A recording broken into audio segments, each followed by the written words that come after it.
એમ છે હો બાકી મસ્ત ટ્રેક્ટર નવું લીધું પ્રકાશભાઈ તમે હા જય શ્રી કૃષ્ણ જય માં મોગલ હર હર મહાદેવ કેમ છો બધા મજામાં જશો નવા બ્લોગમાં તમારું હાર્દિક હાર્દિક સ્વાગત છે તો ભાઈ અત્યારે મસ્ત કામ કરી અને હું અને મારા ઋષિતા દીદી સશમીશ ફ્રી થઈ ગયા છીએ મસ્ત અને બસ હવે તો અત્યારનો જવાનું છે જમવા માટે 11 વાગ્યાનો સમય થઈ ગયો છે અને મેં અમારા ગામમાં જમવાનું હોય તો થોડુંક વહેલા હોય તો કામ થઈ ગયું છે અને મમ્મીની લોકો કોઈ નથી આવવાનું હું ઋષિ બંને જવાના છીએ અને બસ આવું બધું આપણે ચાલે છે અને અત્યારના ભાઈ શિયાળો છે ચોમાસામાં કોઠીમાં વધારે હોય પણ ત્યારે વરસાદના લીધે આથણું ઉઝરે નહીં એમ કે મમ્મીને એટલે ઉઝરે નહીં હકીકતમાં ઘાવર્યું વાતાવરણ હોય એકદમ એટલે વેધર ઉપર ખાસ ડિપેન્ડ કરે આ બધી વસ્તુ તો આપણે અત્યારમાં અથાણામાં કોઠીમડાનું અથાણું મમ્મીએ શું કે બનાવવાનું છે બનાવ્યું થોડુંક શિયાળો થોડાક એવા કોઠીમડા તો મમ્મી કહે થોડુંક એવું કરી નાખીએ તો આવું કંઈક આપણા મમ્મીએ રેડી કર્યું છે કોઠીમડાનું અથાણું તો થોડાક એવા છે ભાઈ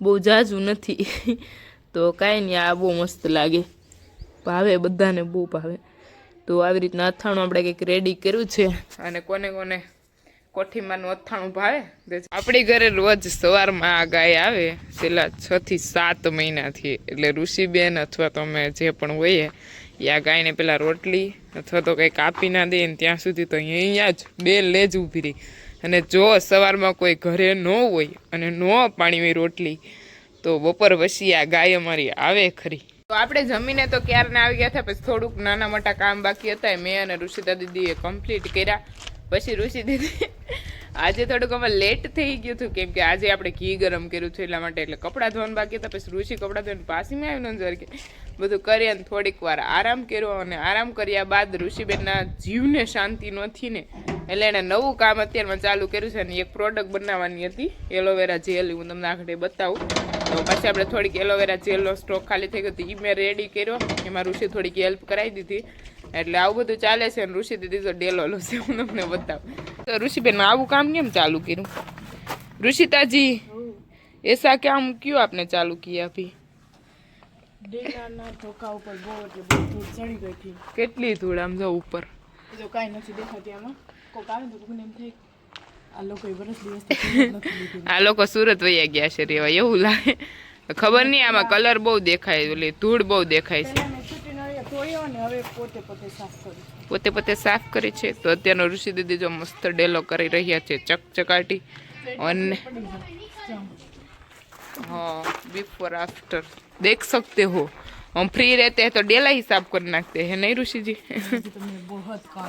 बहुत काम है अभी क्या करना है कपड़ा ની ઇસ્ત્રી બાકી एक्चुअली में ऋषि तुम्हारी कूड़े चून करना है ऋषि मारा कपड़ा ने इस्त्री करवान છે મિત્રો તો અત્યારે ભાઈ આવું બધું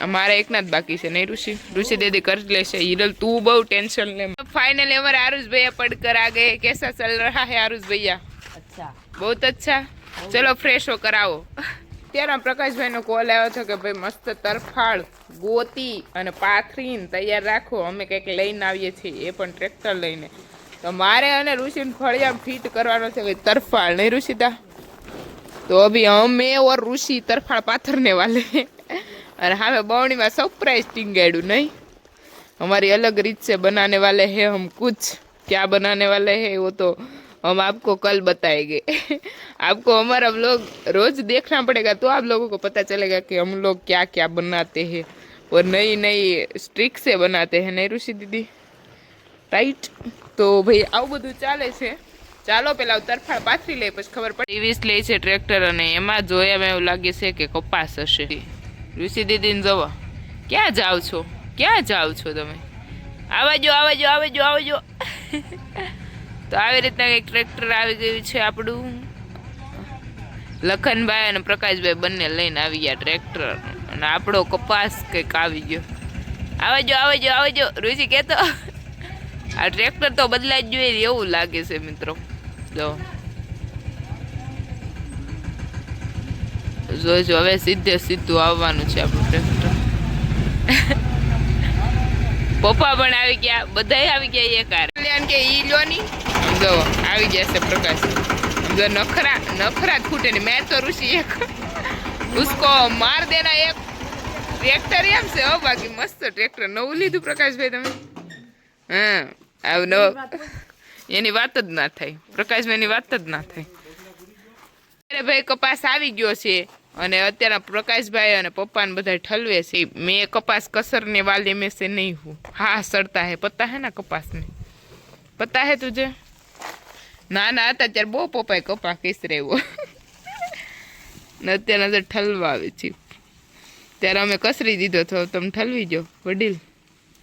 તો ચાલો ચા મૂકી દઈએ પ્રકાશભાઈ માટે, નકર પછી પાછી આંખો બહાર વહી આવશે. સાચું કે નહીં?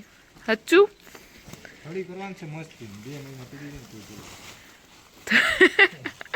આ બાર થડી કરવાની છે, બાર થડી કરે જોવું તમે. મસ્ત ચા બનાવવા માટે મૂકી દીધી છે ભાઈ માટે, અને ચા પણ પાકી અને રેડી થઈ ગઈ છે અને એનું કામ પણ પૂરું થાય એવું છે. તો આપણે પેલા એને ચા પાઈ દઈએ એટલે એને કામથી ભાઈને હેળવું છે. પપ્પાને ચા વગર હાલે પણ ભાઈને ચા વગર નથી આવતું, એટલે આપણે દાદીમાં હાટો ને ભાઈ માટે બે માટે ખાસ બનાવવું પડે. મમ્મી પપ્પા કરતા અમારા ભાઈ વધારે ઇમ્પોર્ટન્ટ. ચા આપણે બનાવવાના છે ખાવસા. તો ખાવસા માટે અહીંયા ટોપરાની કઢી મૂકી દીધી છે અને અહીંયા ભાઈ ગામડામાં પાસ્તા ન મળે એટલે એની જોડે મેગી આપણે રાખી છે અને એની પાપડી પણ આજે આપણે મગાવી લીધી હતી, તે પણ આવી ગઈ છે. અને અત્યારે બસ જો આપણે ખાવસા બનાવવાનું છે તેની તૈયારી થઈ રહી છે. હવે એક ચટણી કરવાની બાકી છે. આ બે વસ્તુ તો મેં અહીંયા બનાવવા માટે મસ્ત મૂકી દીધું છે અને ઓનલી ફોર વન ચટણી બાકી અને ઓનિયન કટિંગ બે વસ્તુ રહ્યું છે. અને મમ્મી અત્યારે મસ્ત મને ચટણી ખાંડી દેશે, કેમ કે મિક્સરની ચટણી એટલી બધી મજા ન આવે. અને ઋષિતા દીદી આપણી બધી કુડતીઓને મસ્ત ઇસ્ત્રી કરી દે છે એટલે મેં કીધું ત્યાં હું રસોઈ બનાવી નાખું. નહીં ઋષિ દીદી? કરી દેવી પડે ને. તો આપણા મોટા બેન આપણા બધા કપડાને મસ્ત કરે છે ઇસ્ત્રી. અને ઋષિ દીદી હજી બાકી છે ને, થોડાક બાકી છે. એના અને ભાઈના ને બધા કપડાની ઇસ્ત્રી થઈ ગઈ હતી અને મારા એકની બાકી હતી. તો ઋષિતા દીદી કામ કરે છે ત્યાં હું રસોઈ બનાવી નાખું. અને પ્રકાશભાઈનો બીજો ફેરો ટ્રેક્ટરનો આવી ગયો છે અને ભાઈ આવું બધું ચાલે છે અને આપણે રસોડામાં બનાવી છીએ રસોઈ. અને ચાલો પેલા મસ્ત બનાવી લઈએ. અને હવે તો શિયાળો છે એટલે મંચુરિયમ ને એવું બધું અલગ અલગ મજા આવે ખાવાની. કાંદા વાળું મોસ્ટ ઓફ અને સ્પાઈસી તે બધું મજા આવે. તો શિયાળો ચાલુ થયો એટલે આવું વધારે ભાવશે. ચલો તો ભાઈ આપણે આવું બધું ચાલે છે અને બસ હવે જો કપાસ બપાસ બધું એ ઘરે ઠલવી દેશે અને બસ હવે સિંગ ને એવું બધું ધીમે ધીમે આપણો જે પણ પાક છે એ બધો ઘરે આવી જશે. અને બહાર જે આપણે ડુંગળી વાડીમાં કરેલી હતી ને તો માલને સરાવી દીધી, કેમ કે ભાવ નથી તો ખેતીમાં કેટલાક ટેન્શન લેવાય એમ. કઢાવીએ તો મજૂરી મળે એમ નથી, એવું બધું ચાલે છે. ખેડૂત લોકોને અત્યારમાં બળતરાજ કહેવાય એક પ્રકારની. અને બસ બધું આવું હેલા કરે. અને ચાલો તો આજનો બ્લોગ આપણે અહીંયા જ એન્ડ કરીએ. કાલે મળીએ નવા બ્લોગ સાથે. જે બી લોકો મારી ચેનલ પર નવા હોય તે લાઈક શેર એન્ડ સબસ્ક્રાઈબ કરવાનું ભૂલતા નહીં. Bye bye. જય મા મોગલ. હર હર મહાદેવ.